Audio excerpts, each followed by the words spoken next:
اسلام T V, اسلام T V, اسلام T V, اسلام T V, اسلام T V.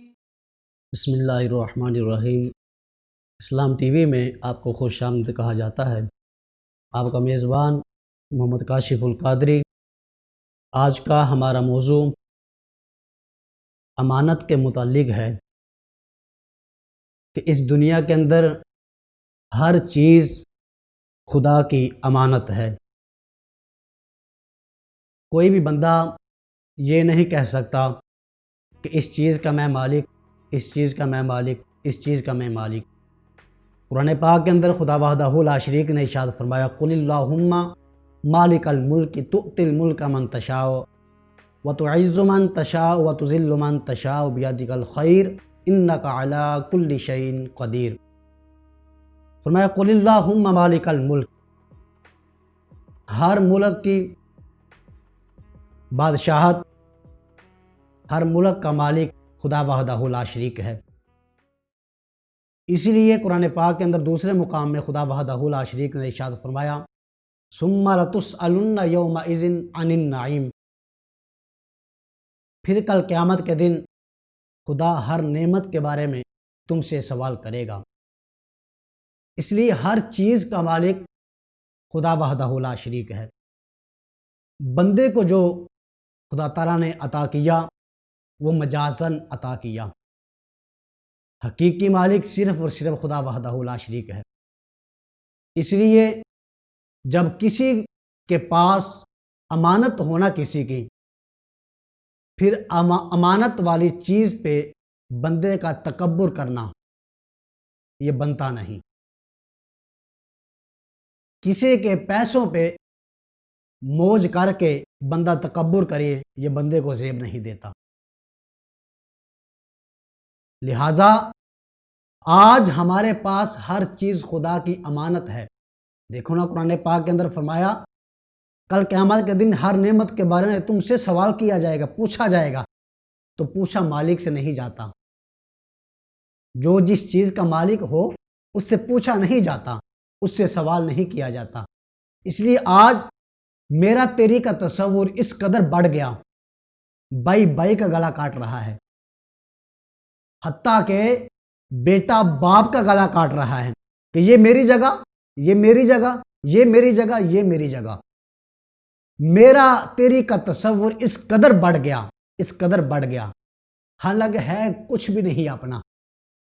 ہمارے پاس ہر چیز خدا کی امانت ہے، ہر چیز خدا کی امانت ہے۔ زمین خدا کی ہے، لہو ما فی السماوات و ما فی الارض۔ ہر چیز خدا کی امانت خدا نے بندے کو عطا کی۔ جب خدا نے بندے کو عطا کی نا امانت، تو فرمایا میری امانت کی حفاظت اچھے طریقے سے کر اور اچھے طریقے سے میری امانت میرے پاس لے کے آ جا۔ جب بندہ کسی کو امانت دیتا ہے نا، تو اس کی اجازت کے بغیر وہ بندہ اس کی امانت کو استعمال نہیں کر سکتا۔ ہاں، جب وہ اجازت دے کہ میری امانت کو استعمال کر، تو پھر استعمال کرنے کی اجازت ہوتی ہے، اسے توڑنے کی اجازت نہیں ہوتی۔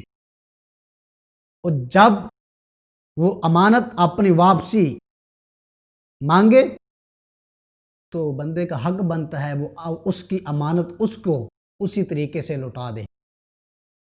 لہٰذا ہر چیز خدا کی امانت ہے آج ہمارے پاس۔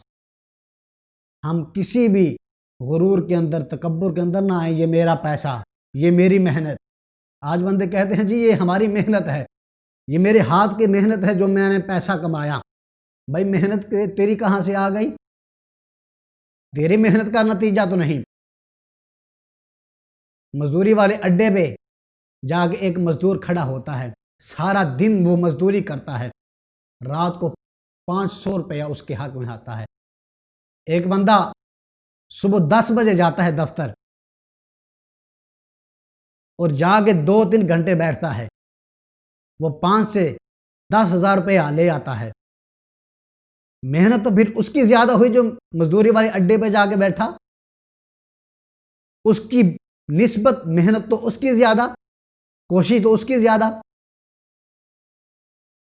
محنت کیا رنگ لے کے آئی؟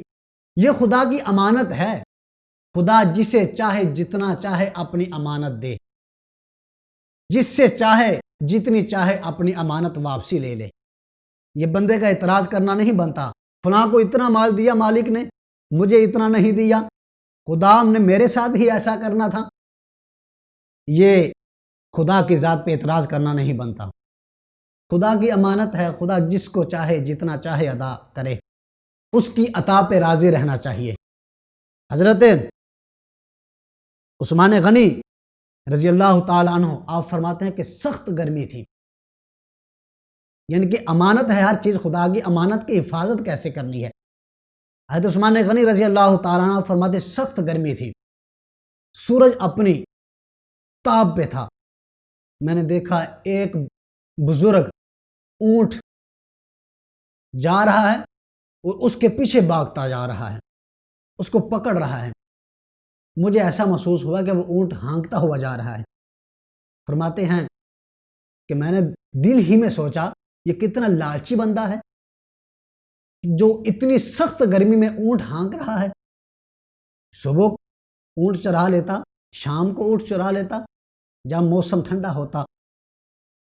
فرماتے جب میں نے اتنا سوچا، اتنی دیر ہوئی، وہ بزرگ میرے پاس آئے، جب میں نے دیکھا نا تو وہ مراد رسول حضرت عمر بن خطاب رضی اللہ تعالیٰ عنہ۔ فرماتے ہیں کہ میں نے دیکھتے ہی حیرت میں گم ہوتے ہوئے پوچھا، عمر بن خطاب آپ وقت کے حاکم ہو تو آپ اتنی سخت گرمی میں اس اونٹ کے پیچھے کیا کر رہے ہو؟ آپ نے فرمایا یہ مسلمانوں کے مال غنیمت کا اونٹ تھا، یہ مسلمانوں کی امانت تھی میرے پاس جس کی میں نے حفاظت کرنی تھی۔ یہ ادھر سے نکل آیا تو میں نے یہ انتظار نہیں کیا کہ میں کسی نوکر کو بلاؤں، میں نے یہ انتظار نہیں کیا میں کسی درباری کو بلاؤں، میں نے یہ انتظار نہیں کیا کہ بڑی سخت گرمی ہے پچھلے پہر چلا جاؤں گا۔ فرماتے ہیں کہ میں نے اسی وقت اس اونٹ کے پیچھے دوڑ لگا دی کہ یہ کہیں مسلمانوں کی امانت مجھ سے کھو نہ جائے اور کل قیامت کے دن خدا مجھ سے یہ سوال نہ کر لے۔ یہ ہے خدا کی امانت کی حفاظت۔ آج ہم خدا کی امانت کی حفاظت کرتے ہی نہیں، بلکہ بعض لوگ تو سمجھتے ہی نہیں، وہ کہتے ہیں یہ ہماری محنت ہے، ہماری محنت کا نتیجہ ہے، یہ جو ہمارے پاس سب کچھ ہے یہ ہماری محنت کا نتیجہ ہے۔ جب تحریک آزادی ہند چلی نا تو جب ہندوؤں نے اذان بند کر دی تو فاطمہ نامی عورت تھی جو پٹنہ کی رہنے والی تھی، برٹش گورنمنٹ کا جو سب سے بڑا سالار تھا نا، اس کے گھر کے باہر پہنچی، گھر کے باہر پہنچ کے نا اس نے آواز لگائی اور پتہ کیا کہا کہ کون ہے جس نے مسلمانوں کی اذان کو بند کیا؟ میں دوں گی اذان۔ تو جو اس کے درباری تھے وہ سارے اکٹھے ہو کے آگے، مائی صاحبہ آپ کیسے اذان دو گی؟ جو بھی اذان دیتا ہے یہ اسے قتل کرا دیتا ہے، یہ اسے شہید کر دیتا ہے۔ کہا جی میں اذان دوں گی، میرے 9 بیٹے ہیں۔ اس نے اپنے سارے بیٹوں کو بلایا، کہا بیٹا اذان شروع کرو۔ اس نے اذان شروع کی، اس کے بیٹے نے اللہ اکبر اللہ اکبر۔ جب یہ تکبیر 2 مرتبہ کہی تو اس نے اشارہ کیا اپنے درباری کو کہ اسے شہید کر دو۔ اس نے اسے شہید کر دیا۔ اس فاطمہ نامی عورت کا وہ بیٹا شہید ہو گیا۔ اس عورت نے اپنے دوسرے بیٹے کو اشارہ کیا، بیٹا آگے سے اذان شروع کر۔ اس کے دوسرے بیٹے نے اشہد ان لا الہ الا اللہ اشہد ان لا الہ الا اللہ یہ صدا بلند کی۔ اس نے پھر اشارہ کیا اس بیٹے کو بھی شہید کر دو۔ اس بیٹے کو بھی شہید کر دیا گیا۔ عورت نے اپنے تیسرے بیٹے کو اشارہ کیا، بیٹا اذان آگے سے شروع کر۔ بیٹے نے اشہد ان محمد رسول اللہ صلی اللہ تعالی علیہ وسلم یہ صدا بلند کی، 2 مرتبہ پڑھا۔ اس نے پھر درباری کو اشارہ کیا، اسے بھی شہید کر دو۔ اگلے بیٹے کو اشارہ کیا، حی علی الصلاۃ حی علی الصلاۃ، اس نے اسے بھی شہید کرا دیا۔ اگلے بیٹے کو عورت نے اشارہ کیا، حی علی الفلاح حی علی الفلاح، اس نے اسے بھی شہید کرا دیا۔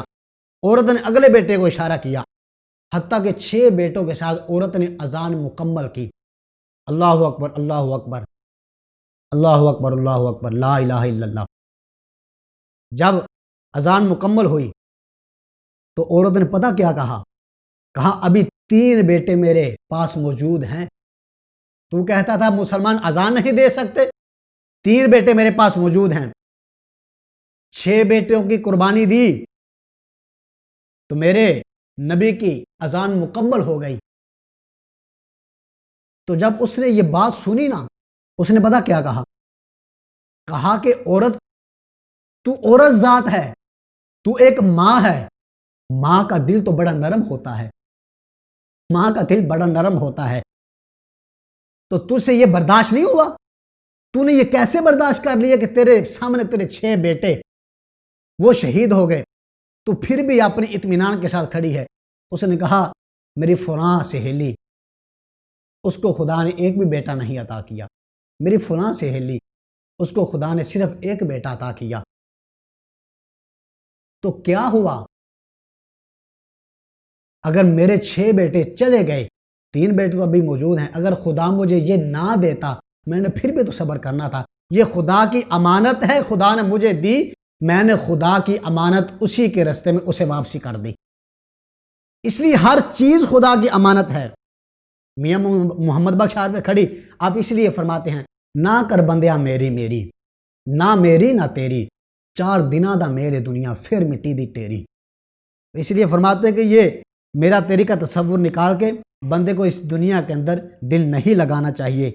میاں محمد بخش آپ فرماتے ہیں، دانش مند ادا کم نہیں، دل دنیا تے لانا، اس ووٹی کئی خامد کیتے، جو کیتا سو کھانا، وما توفیقی الا باللہ۔ اسلام ٹی وی، اسلام ٹی وی، اسلام ٹی وی، اسلام ٹی وی، اسلام ٹی وی۔